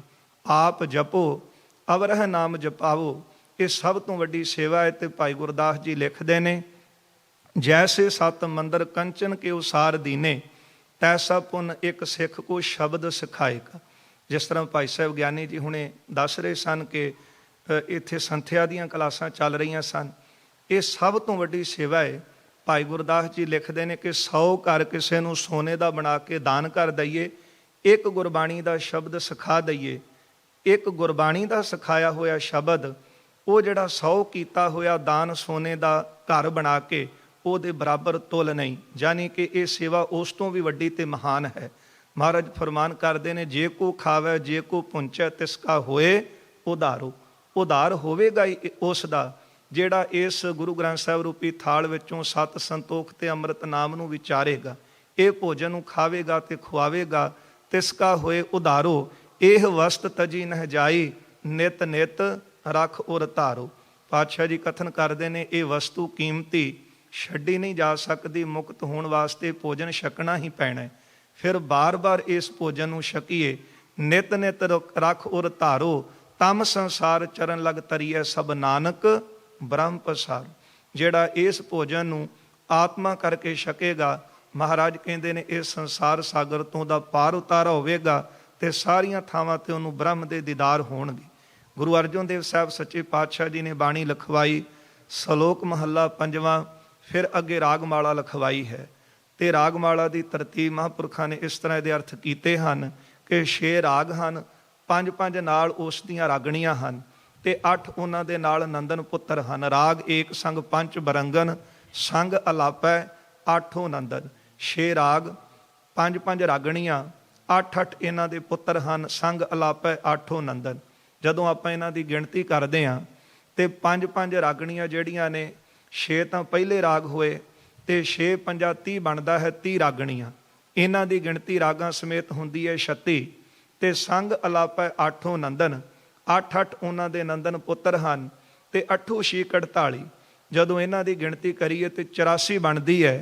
ਜਿਹੜਾ ਭਾਵਨਾ ਦੇ ਨਾਲ, ਨੇਮ ਦੇ ਨਾਲ ਬਾਣੀ ਨੂੰ ਪੜ੍ਹਦਾ ਹੈ, ਮਹਾਰਾਜ ਕਹਿੰਦੇ ਉਹਦੀ 84 ਕੱਟੀ ਜਾਂਦੀ। ਹੁਣ ਭਾਵੇਂ ਏਕ ਓੰਕਾਰ ਤੋਂ ਆਰੰਭ ਕਰੇ ਤੇ ਭਾਵੇਂ 18, 10, 20 ਨੂੰ ਪੜ੍ਹੇ, ਮਹਾਰਾਜ ਕਹਿੰਦੇ ਜਿਹੜਾ ਭਾਵਨਾ ਨਾਲ ਪੜ੍ਹੇਗਾ ਉਹ 84 ਦੇ ਗੇੜ 'ਚ ਨਹੀਂ ਆਵੇਗਾ। ਯਾਨੀ ਕਿ ਸਾਰੀ ਬਾਣੀ ਤਾਂ ਮਹਾਰਾਜ ਨੇ ਸਾਨੂੰ ਮਿਸ਼ਰੀ ਦਾ ਪਹਾੜ ਦਿੱਤਾ ਹੈ ਤੇ ਮਿਸ਼ਰੀ ਦੇ ਪਹਾੜ ਨੂੰ ਜਿੱਥੋਂ ਵੀ ਖਾਣਾ ਸ਼ੁਰੂ ਕਰੀਏ ਨਾ, ਉਹ ਮਿਠਾਸ ਹੀ ਦਿੰਦਾ ਹੈ। ਇਸ ਲਈ ਇਹ ਬਾਣੀ ਜਿੱਥੋਂ ਵੀ ਪੜ੍ਹੀਏ ਉਧਾਰ ਹੀ ਕਰਦੀ ਹੈ। ਗੁਰੂ ਅਰਜਨ ਦੇਵ ਸਾਹਿਬ ਜੀ ਨੇ ਇਹਨੂੰ ਲਿਖਤੀ ਰੂਪ ਦਿੱਤਾ, ਭਾਈ ਗੁਰਦਾਸ ਜੀ ਕੋਲੋਂ ਲਿਖਵਾਈ ਅਤੇ ਫਿਰ ਆ ਕੱਲ੍ਹ ਵਾਲੀ ਰਾਤ ਜਿਹੜੀ ਬਤੀਤ ਹੋਈ ਹੈ, ਚਲੋ ਉੱਥੋਂ ਦਾ ਟਾਈਮ ਪਹਿਲਾਂ ਦਾ ਹੈ। ਤੇ ਗੁਰੂ ਅਰਜਨ ਦੇਵ ਸਾਹਿਬ ਸੱਚੇ ਪਾਤਸ਼ਾਹ ਫਿਰ ਸਾਰੀਆਂ ਸੰਗਤਾਂ ਨੂੰ ਸੁਨੇਹੇ ਭੇਜੇ ਗਏ। ਸਾਰੀਆਂ ਸੰਗਤਾਂ ਗੁਰੂ ਸਾਹਿਬ ਜੀ ਦੇ ਅੰਸ਼ ਬੰਸ, ਬੇਦੀ ਬੰਸ ਵਿੱਚੋਂ, ਤੇਹਣ ਬੰਸ ਵਿੱਚੋਂ, ਭੱਲੇ ਬੰਸ, ਸੋਢੀ ਬੰਸ ਵਿੱਚੋਂ ਸਾਰੇ ਪਹੁੰਚਦੇ ਨੇ। ਰਾਤ ਦਾ ਸਮਾਂ ਹੈ, ਸਾਰੀਆਂ ਸੰਗਤਾਂ ਬਿਰਾਜਮਾਨ ਹੋਈਆਂ। ਗੁਰੂ ਅਰਜਨ ਦੇਵ ਸਾਹਿਬ ਸੱਚੇ ਪਾਤਸ਼ਾਹ ਨੇ ਆਪਣਾ ਆਸਣ ਹੇਠਾਂ ਰੱਖਿਆ ਹੈ। ਉਸ ਵੇਲੇ ਸਤਿਗੁਰੂ ਰਾਤ ਵਿਚਾਰ ਕਰਦੇ ਨੇ। ਸ਼੍ਰੀਮਾਨ ਭਾਈ ਸੰਤੋਖ ਸਿੰਘ ਜੀ ਲਿਖਦੇ ਨੇ, ਹਿਰਦੈ ਵਿਚਾਰਨ ਸ਼੍ਰੀ ਗੁਰ ਕਰੈ, ਟਹਿਲ ਗ੍ਰੰਥ ਕੀ ਕੌਣ ਸੋ ਧਰੈ। ਕਿ ਕੱਲ ਗੁਰੂ ਗ੍ਰੰਥ ਸਾਹਿਬ ਜੀ ਦਾ ਪ੍ਰਕਾਸ਼ ਕਰਨਾ ਹੈ, ਜਿਹੜਾ ਦਿਹਾੜਾ ਅੱਜ ਆਪਾਂ ਮਨਾ ਰਹੇ ਹਾਂ। ਇਸ ਗੁਰੂ ਗ੍ਰੰਥ ਸਾਹਿਬ ਜੀ ਦੀ ਤਾਬਿਆ ਬਿਠਾਈਏ ਕਿਨੂੰ। ਹਿਰਦੈ ਵਿਚਾਰਨ ਸ਼੍ਰੀ ਗੁਰ ਕਰੈ, ਟਹਿਲ ਗ੍ਰੰਥ ਕੀ ਕੌਣ ਸੋ ਧਰੈ। ਬੇਦੀ ਤੇਹਣ ਭੱਲੇ ਬੰਸ, ਸੋਢੀ ਜੇ ਕੁਲ ਕੇ ਅਵਤੰਸ। ਬੇਦੀਆਂ ਵਿੱਚੋਂ, ਸੋਢੀਆਂ ਵਿੱਚੋਂ, ਤ੍ਰੇਹਣਾਂ ਵਿੱਚੋਂ, ਭੱਲਿਆਂ ਵਿੱਚੋਂ ਜੇ ਕਿਸੇ ਨੂੰ ਬਿਠਾਈਏ, ਨਿਜ ਕੁਲ ਕੋ ਇਨ ਕੋ ਹੰਕਾਰਾ, ਕਰ ਨਾ ਸਕੈ ਸੇਵ ਉਦਾਰਾ। ਉਹਨਾਂ ਦੇ ਆਪਣੇ ਮਨ ਵਿੱਚ ਹੰਕਾਰ ਆਵੇਗਾ ਕਿਤੇ ਬਾਣੀ ਪੜ੍ਹਦੇ ਹਾਂ ਕਿ ਇਹ ਬਾਣੀ ਸਾਡੇ ਬਾਬੇ ਦੀ ਹੈ, ਸਾਡੇ ਸਤਿਗੁਰਾਂ ਦੀ ਹੈ, ਤੇ ਫਿਰ ਕਿਤੇ ਨਾ ਕਿਤੇ ਮਨ ਵਿੱਚ ਵਿਤਕਰੇ ਆਉਣਗੇ। ਹਿਰਦੈ ਨਿਰਹੰਕਾਰ ਜਿਨਹੁ ਇਹ ਸੇਵਕ ਕੀ ਵਸਤ ਸਦੀਵਾ, ਨਿਰਹੰਕਾਰ ਜਿਨਹੁ ਮਨ ਨੀਵਾ। ਪਾਤਸ਼ਾਹ ਜੀ ਕਹਿੰਦੇ ਨੇ ਤਾਂ ਉਸ ਦੀ ਸੇਵਾ ਇੱਥੇ ਬਣਦੀ ਹੈ ਜਿਹਦਾ ਹਿਰਦਾ ਜਿਹੜਾ ਨਿਮਰਤਾ ਦੇ ਨਾਲ ਭਰਿਆ ਹੋਵੇ। ਫਿਰ ਉਹ ਕੌਣ ਹਨ? ਸ਼੍ਰੀ ਨਾਨਕ ਕੋ ਦਰਸ਼ਨ ਕੀਨ, ਅਸ ਸੇਵਾ ਵਿੱਚ ਬੁੱਢਾ ਪ੍ਰਬੀਨ। ਗੁਰੂ ਨਾਨਕ ਸਾਹਿਬ ਜੀ ਤੋਂ ਲੈ ਕੇ ਦਰਸ਼ਨ ਕੀਤੇ ਨੇ, ਐਸੀ ਸੇਵਾ ਦੇ ਵਿੱਚ ਬਾਬਾ ਬੁੱਢਾ ਸਾਹਿਬ ਜੀ ਪ੍ਰਬੀਨ ਹਨ। ਤੇ ਅਗਲਾ ਦਿਨ ਚੜ੍ਹਿਆ, ਬਾਬਾ ਬੁੱਢਾ ਸਾਹਿਬ ਸਾਰਿਆਂ ਤੋਂ ਪਿੱਛੇ ਖਲੋਤੇ ਹਨ। ਗੁਰੂ ਅਮਰਦਾਸ ਸਾਹਿਬ ਜੀ ਨੇ ਕਿਹਾ ਸੀ, ਸੰਗਤ ਜੀ ਜੇ ਸਿੱਖੀ ਦੀ ਹੱਦ ਦੇਖਣੀ ਹੈ ਤੇ ਬਾਬਾ ਬੁੱਢਾ ਸਾਹਿਬ ਜੀ ਹਨ। ਜਦੋਂ ਗੁਰੂ ਅਮਰਦਾਸ ਸਾਹਿਬ ਜੀ ਨੂੰ ਪ੍ਰਗਟ ਕੀਤਾ ਬਾਸਰ ਕੇ, ਸਭ ਤੋਂ ਪਿੱਛੇ ਬੈਠੇ ਸਨ ਤੇ ਮਹਾਰਾਜ ਕਹਿੰਦੇ ਸਿੱਖੀ ਦੀ ਹੱਦ ਦੇ ਦੇਖਣੀ ਹੈ ਤੇ ਬਾਬਾ ਬੁੱਢਾ ਸਾਹਿਬ ਜੀ ਦੇ ਦਰਸ਼ਨ ਕਰਿਆ ਜੀ। ਉਸ ਵੇਲੇ ਬਾਬਾ ਬੁੱਢਾ ਸਾਹਿਬ ਜੀ ਨੂੰ ਸਤਿਗੁਰਾਂ ਨੇ ਹੁਕਮ ਕੀਤਾ, ਬੁੱਢਾ ਨਿਜ ਸਿਰ ਧਰ ਪਰ ਗ੍ਰੰਥ, ਆਗੇ ਚਲੋ ਸੁਦਾ ਸਰਪੰਥ। ਕਿ ਗ੍ਰੰਥ ਸਾਹਿਬ ਜੀ ਦੀ ਬੀੜ ਆਪਣੇ ਸਿਰ ਦੇ ਉੱਤੇ ਸੁਭਾਈਮਾਨ ਕਰੋ ਤੇ ਰਾਮਸਰ ਸਾਹਿਬ ਤੋਂ ਆਗੇ ਚਲੋ ਸੁਦਾ ਸਰਪੰਥ। ਸੁਦਾ ਦਾ ਅਰਥ ਹੈ ਅੰਮ੍ਰਿਤ, ਸਰ ਦਾ ਅਰਥ ਹੈ ਸਰੋਵਰ। ਅੰਮ੍ਰਿਤਸਰ ਵੱਲ ਤੁਸੀਂ ਹੁਣ ਚਾਲੇ ਪਾਓ। ਅੱਜ ਆਪਾਂ ਅੰਮ੍ਰਿਤ ਵੇਲੇ ਉਹ ਨਗਰ ਕੀਰਤਨ ਦੇ ਦਰਸ਼ਨ ਕੀਤੇ ਨੇ ਤੇ ਉਸੇ ਪਰੰਪਰਾ ਅਨੁਸਾਰ ਉਹ ਨਗਰ ਕੀਰਤਨ ਉੱਥੋਂ ਚੱਲਦਾ ਹੈ। ਸ਼੍ਰੀ ਹਰਿਮੰਦਰ ਸਾਹਿਬ ਨਗਰ ਕੀਰਤਨ ਪਹੁੰਚਦਾ ਹੈ। ਗੁਰੂ ਅਰਜਨ ਦੇਵ ਸਾਹਿਬ ਸੱਚੇ ਪਾਤਸ਼ਾਹ ਦਾ ਬਚਨ ਮੰਨ ਕੇ, ਬੁੱਢਾ ਨਿਜ ਸਿਰ ਧਰ ਪਰ ਗ੍ਰੰਥ, ਆਗੇ ਚਲੋ ਸੁਦਾ ਸਰਪੰਥ। ਮਾਨ ਬਾਕਲੇ ਭਇਓ ਅਗਾਰੀ, ਚਵਰ ਗੁਰੂ ਅਰਜਨ ਕਰ ਧਾਰੀ। ਗੁਰੂ ਅਰਜਨ ਦੇਵ ਸਾਹਿਬ ਨੇ ਚੌਰ ਆਪਣੇ ਹਸਤ ਕਮਲਾਂ ਵਿੱਚ ਲਿਆ।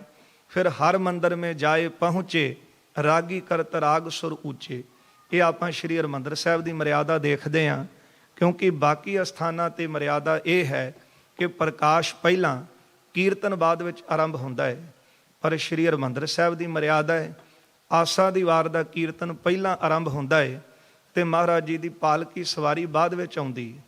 ਤੇ ਉਸ ਤੋਂ ਪਹਿਲਾਂ ਇੱਕ ਵੈਸੇ 3 ਪੈਰੇ ਦਾ ਕੀਰਤਨ ਇੱਕ ਹੋਰ ਹੁੰਦਾ ਹੈ ਤੇ ਉਸ ਦੀ ਆਰੰਭਤਾ ਸ਼੍ਰੀਮਾਨ ਬਾਬਾ ਸ਼ਾਮ ਸਿੰਘ ਜੀ ਹੋਏ ਨੇ, ਜਿਨ੍ਹਾਂ ਦਾ ਸਥਾਨ ਸ਼੍ਰੀ ਹਰਿਮੰਦਰ ਸਾਹਿਬ ਦੇ ਪਿਛਲੇ ਪਾਸੇ ਆਪਾਂ ਦਰਸ਼ਨ ਕਰਦੇ।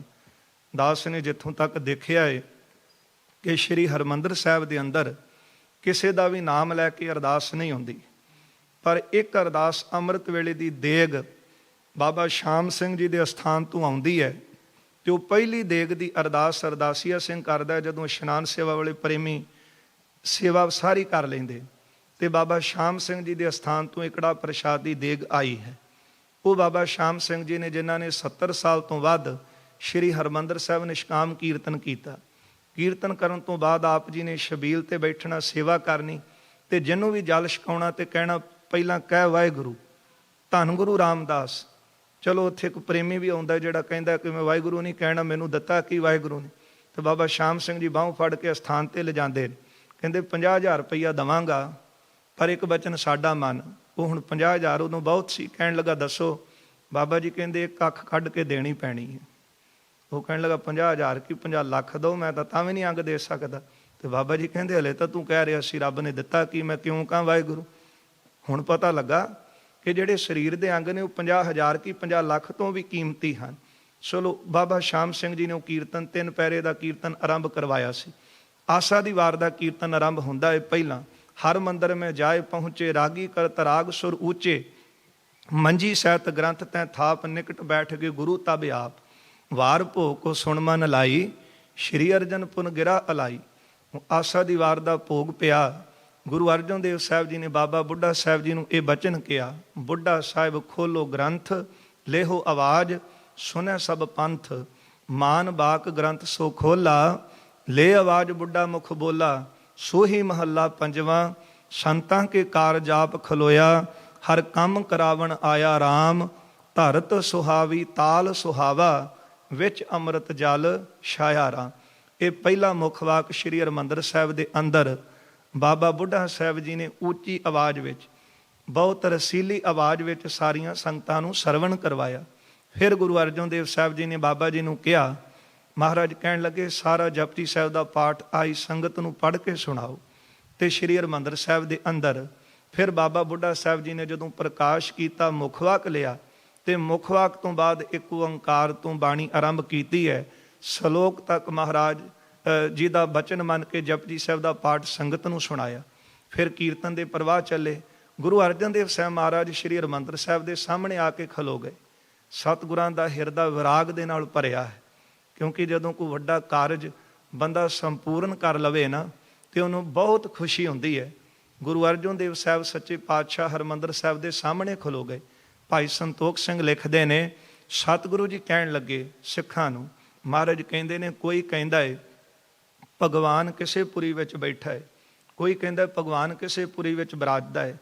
ਪਰ ਅੱਜ ਤਾਂ ਭਗਵਾਨ ਸਾਰੀਆਂ ਪੁਰੀਆਂ ਛੱਡ ਕੇ ਸ਼੍ਰੀ ਹਰਿਮੰਦਰ ਸਾਹਿਬ ਦੇ ਅੰਦਰ ਬਿਰਾਜਮਾਨ ਹੋਏ ਨੇ।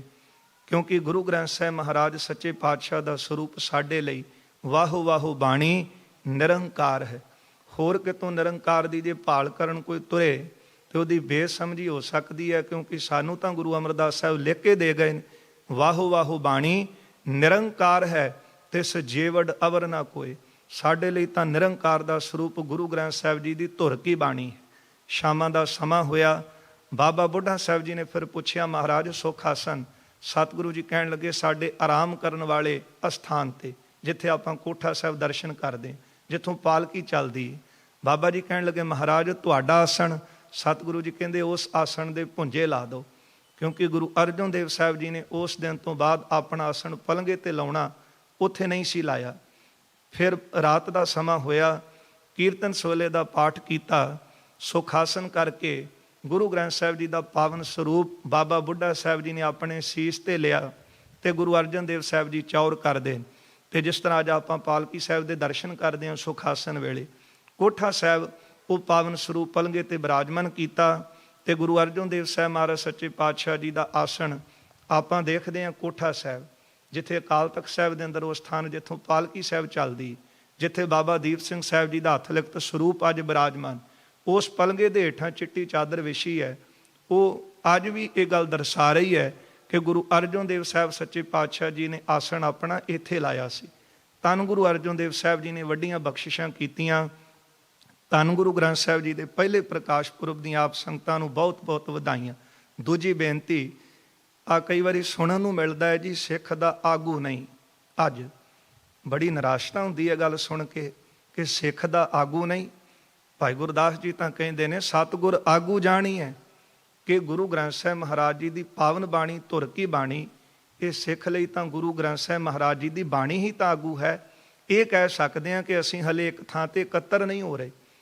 ਜੇ ਆਪਾਂ ਇਕੱਠੇ ਹੋ ਕੇ ਅਰਦਾਸ ਕਰੀਏ ਤੇ ਫਿਰ ਅੱਜ ਵੀ ਗੁਰੂ ਗ੍ਰੰਥ ਸਾਹਿਬ ਮਹਾਰਾਜ ਸਾਨੂੰ ਉਹ ਹੁਕਮ ਦਿੰਦੇ ਨੇ, ਤੇ ਜਿਹੜੇ ਭਾਵਨਾ ਵਾਲੇ ਗੁਰੂ ਕਾ ਹੁਕਮ ਮੰਨ ਕੇ ਤੁਰਦੇ ਹਨ ਉਹਨਾਂ ਨੂੰ ਹਰ ਜਗ੍ਹਾ ਤੇ ਫਤਿਹਜਾਬੀ ਪ੍ਰਾਪਤ ਹੁੰਦੀ।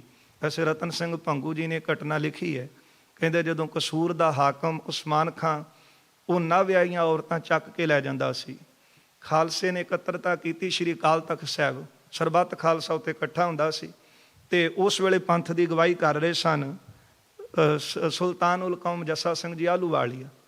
ਕਹਿੰਦੇ ਉਹ ਪੰਡਿਤ ਜਿਹੜਾ ਸੀ ਖਾਲਸੇ ਦਾ ਇਕੱਠ ਹੈ, ਆ ਕੇ ਸ਼੍ਰੀ ਅਕਾਲ ਤਖਤ ਸਾਹਿਬ ਦੇ ਸਾਹਮਣੇ ਧਾਹਾਂ ਮਾਰ ਕੇ ਉੱਚੀ ਉੱਚੀ ਰੋਣ ਲੱਗਾ ਕਿ ਅੱਜ ਖਾਲਸਾ ਕਿੱਥੇ ਗਿਆ, ਖਾਲਸੇ ਦੇ ਹੁੰਦਿਆਂ ਸਾਡੀ ਕੋਈ ਧੀ ਚੱਕ ਕੇ ਲੈ ਜਾਵੇ, ਕਿਸ ਤਰ੍ਹਾਂ ਹੋ ਸਕਦਾ ਹੈ। ਸਾਰੀ ਗੱਲਬਾਤ ਉਸ ਪੰਡਿਤ ਤੋਂ ਪੁੱਛੀ, ਬ੍ਰਾਹਮਣ ਤੋਂ। ਉਹ ਕਹਿੰਦਾ ਮੇਰੀ ਧੀ ਵਿਆਹੀ ਸੀ, ਡੋਲੀ ਤੋਰੀ ਤੇ ਰਸਤੇ ਵਿੱਚ ਉਸਮਾਨ ਖਾਂ ਜਿਹੜਾ ਸੀ ਉਹ ਚੁੱਕ ਕੇ ਲੈ ਗਿਆ। ਉਸ ਵੇਲੇ ਸਾਰਿਆਂ ਨੇ ਮਤਾ ਕੀਤਾ, ਕਿਉਂਕਿ ਲਾਹੌਰ ਪਹਿਲਾਂ ਫਤਿਹ ਕੀਤਾ ਸੀ, ਹਲੇ ਕਸੂਰ ਨਹੀਂ ਸੀ ਫਤਿਹ ਕੀਤਾ। ਕਹਿਣ ਲੱਗੇ ਕਿਉਂ ਨਾ ਆਪਾਂ ਹੁਣੇ ਚੜ੍ਹਾਈ ਕਰੀਏ, ਤੇ ਕੁਝ ਕਹਿਣ ਲੱਗੇ ਕਿ ਖਾਲਸਾ ਤਾਂ ਸਵਾਇਆ ਹੈ, ਯਾਨੀ ਕਿ ਇੰਨੀ ਗਿਣਤੀ ਨਹੀਂ ਸੀ ਕਸੂਰ ਦਾ ਹਾਕਮ ਜਿਹੜਾ ਉਸਮਾਨ ਖਾਂ ਜਿੰਨੀ। ਫਿਰ ਜੱਸਾ ਸਿੰਘ ਆਹਲੂਵਾਲੀਆ ਕਹਿਣ ਲੱਗੇ ਕਿ ਸਾਰੇ ਇਕੱਤਰ ਹੋਵੋ, ਆਪਾਂ ਹਰਿਮੰਦਰ ਸਾਹਿਬ ਦੇ ਅੰਦਰ ਜਾ ਕੇ ਗੁਰੂ ਗ੍ਰੰਥ ਸਾਹਿਬ ਜੀ ਤੋਂ ਹੀ ਪੁੱਛ ਲੈਂਦੇ ਹਾਂ ਕੀ ਹੁਕਮ ਹੈ। ਤੇ ਉਸ ਵੇਲੇ ਕੜਾ ਪ੍ਰਸ਼ਾਦੀ ਦੇਗ ਲਈ ਸ਼੍ਰੀ ਹਰਿਮੰਦਰ ਸਾਹਿਬ ਦੇ ਅੰਦਰ ਆ ਕੇ ਬੇਨਤੀ ਕੀਤੀ। ਤੇ ਰਤਨ ਸਿੰਘ ਭੰਗੂ ਲਿਖਦੇ ਨੇ, ਉਸ ਵੇਲੇ ਬੇਨਤੀ ਕੀਤੀ, ਤੂੰ ਗੁਰੂ ਗ੍ਰੰਥ ਸੱਚੀ ਹੈ ਦੇ, ਸਭ ਸੰਗਤ ਕੋ ਸਤ ਵਾਕ ਦੇ, ਕਿ ਤੂੰ ਗੁਰੂ ਗ੍ਰੰਥ ਸਾਹਿਬ ਸੱਚੀ ਦੇ ਹੈ, ਸਤਿਗੁਰਾਂ ਦੀ ਪ੍ਰਗਟ ਗੁਰਾਂ ਕੀ ਦੇ। ਤੇ ਖਾਲਸੇ ਨੇ ਗਲ ਵਿੱਚ ਪੱਲਾ ਪਾ ਕੇ ਅਰਦਾਸ ਕੀਤੀ ਕਿ ਸਾਨੂੰ ਹੁਣ ਹੁਕਮ ਦਿਓ। ਚੱਕ ਪੱਤਰੇ ਗ੍ਰੰਥ ਕੋ ਦੇਖਾ, ਬਸੰਤ ਵਾਰ ਕੋ ਆਇਓ ਲੇਖਾ, ਇਹ ਮੁਖਵਾ ਕਾਇਆ ਪੰਜੇ ਬੱਧੇ ਮਹਾਬਲੀ ਕਰ ਸੱਚਾ ਢੋਆ, ਆਪਣੇ ਚਰਨ ਜਪਾਇਨ ਵਿੱਚ ਦਈਓ ਖੜੋਆ, ਰੋਗ ਸੋਗ ਸਭ ਮਿਟ ਗਏ ਨਿਤ ਨਵਾ ਨਰੋਆ, ਦਿਨ ਰਹਿਣ ਨਾਮ ਤੇ ਆਇਂਦਾ ਫਿਰ ਪਾਏ ਨਾ ਮੋਆ, ਜਿਸ ਤੇ ਉਪਜਿਆ ਨਾਨਕਾ ਸੋਈ ਫਿਰਵਾ। ਉਸ ਵੇਲੇ ਖਾਲਸੇ ਨੇ ਚਾਲੇ ਪਾ ਦਿੱਤੇ, ਕਹਿੰਦੇ ਸਾਨੂੰ ਹੁਕਮ ਹੋ ਗਿਆ ਹੈ ਚਾਲੇ ਪਾਉਣ ਦਾ।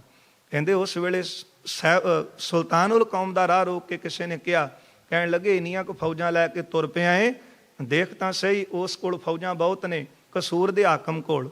ਤੇ ਉਸ ਵੇਲੇ ਉਹਨਾਂ ਦਾ ਜਵਾਬ ਸੀ, ਕਹਿਣ ਲੱਗੇ ਦਈ ਗੁਰੂ ਗ੍ਰੰਥ ਆਵਾਜ਼, ਸੋ ਕਰੈਗੋ ਅਮਰੋ ਕਾਜ। ਇੰਨਾ ਭਰੋਸਾ ਤੇ ਮਾਣ ਹੈ ਸਿੱਖਾਂ ਨੂੰ ਗੁਰੂ ਗ੍ਰੰਥ ਸਾਹਿਬ ਜੀ ਦੇ ਉੱਪਰ। ਤੇ ਜੇ ਨਿਰਾਸ਼ ਹੋ ਕੇ ਕੋਈ ਕਵੇ ਕਿ ਸਿੱਖ ਦਾ ਆਗੂ ਨਹੀਂ, ਸਮਾਂ ਆਇਆ ਸੀ ਜਦੋਂ ਅਕਬਰ ਨੂੰ ਪੰਡਤਾਂ ਨੇ ਮੌਲਵੀਆਂ ਨੇ ਸ਼ਿਕਾਇਤ ਕੀਤੀ ਤੇ ਅਕਬਰ ਨੂੰ ਵੀ ਭਰਮਾ ਲਿਆ ਸੀ। ਫਿਰ ਬਾਬਾ ਬੁੱਢਾ ਸਾਹਿਬ ਜੀ ਨੂੰ ਭੇਜਿਆ ਸੀ। ਗੁਰੂ ਅਰਜਨ ਦੇਵ ਸਾਹਿਬ ਜੀ ਨੇ ਸਰੂਪ ਦੇ ਕੇ ਤੇ ਕਲਾਨੌਰ ਗਏ ਸਨ। ਉੱਥੇ ਲਿਖਦੇ ਨੇ ਨਵੀਨ ਪੰਥ ਪ੍ਰਕਾਸ਼ ਦੇ ਕਰਤਾ ਕਿ ਗਿਆਨੀ ਗਿਆਨ ਸਿੰਘ ਜੀ ਕਹਿੰਦੇ ਬਾਬਾ ਬੁੱਢਾ ਸਾਹਿਬ ਜੀ ਨੇ ਪ੍ਰਕਾਸ਼ ਕੀਤਾ ਤੇ 3 ਮੁੱਖ ਵਾਕ ਆਏ ਸਨ ਜੀ। ਸਮਾਂ ਨਹੀਂ ਕਿ ਮੈਂ ਇਹਦਾ ਜ਼ਿਕਰ ਕਰ ਸਕਾਂ, ਪਰ ਉਸ ਵੇਲੇ ਅਕਬਰ ਦਾ ਵੀ ਜਿਹੜਾ ਸ਼ੰਕਾ ਸੀ ਉਹ ਗੁਰੂ ਗ੍ਰੰਥ ਸਾਹਿਬ ਜੀ ਦੇ ਮੁੱਖ ਵਾਕ ਸੁਣ ਕੇ ਦੂਰ ਹੋਇਆ ਸੀ। ਇਸ ਲਈ ਗੁਰਸੰਗਤ ਜੀ ਅੱਜ ਵੀ ਗੁਰੂ ਗ੍ਰੰਥ ਸਾਹਿਬ ਮਹਾਰਾਜ ਸਾਡੀ ਅਗਵਾਈ ਕਰਦੇ ਹਨ। ਉਹ ਭਾਵਨਾ ਬਣਾ ਕੇ ਅਰਦਾਸ ਕਰੀਏ ਤਾਂ ਸਹੀ, ਫਿਰ ਸਤਿਗੁਰੂ ਕਿਰਪਾ ਕਰਦੇ ਨੇ ਜੋ ਮੁੱਖ ਵਾਕ ਬਖਸ਼ਿਸ਼ ਕਰਨ, ਉਸ ਪਾਵਨ ਮੁੱਖ ਵਾਕ ਨੂੰ ਸਿੱਖ ਮੰਨ ਕੇ ਤੇ ਉਹਦੀ ਕਮਾਈ ਕਰੇ ਤੇ ਉਹਨੂੰ ਸਾਰੇ ਕਾਰਜਾਂ ਵਿੱਚ ਸਿੱਧੀ ਪ੍ਰਾਪਤ ਹੁੰਦੀ ਹੈ।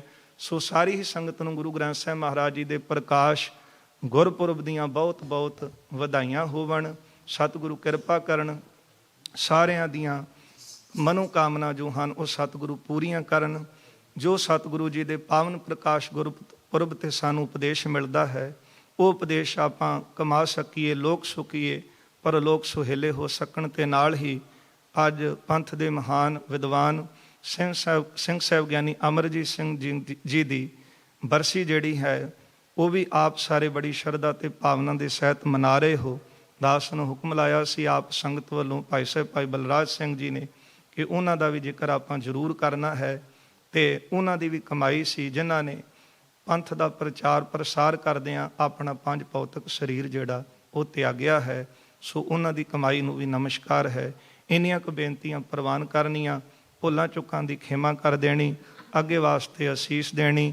ਲੇਖਾ ਕਤੇ ਨਾ ਛੂਟੀ ਐ, ਖਿਨ ਖਿਨ ਭੂਲਨ ਹਾਰ, ਬਖਸ਼ਣ ਹਾਰ ਬਖਸ਼ ਲੈ, ਨਾਨਕ ਪਾਰ ਉਤਾਰ। ਵਾਹਿਗੁਰੂ ਜੀ ਕਾ ਖਾਲਸਾ, ਵਾਹਿਗੁਰੂ ਜੀ ਕੀ ਫਤਿਹ।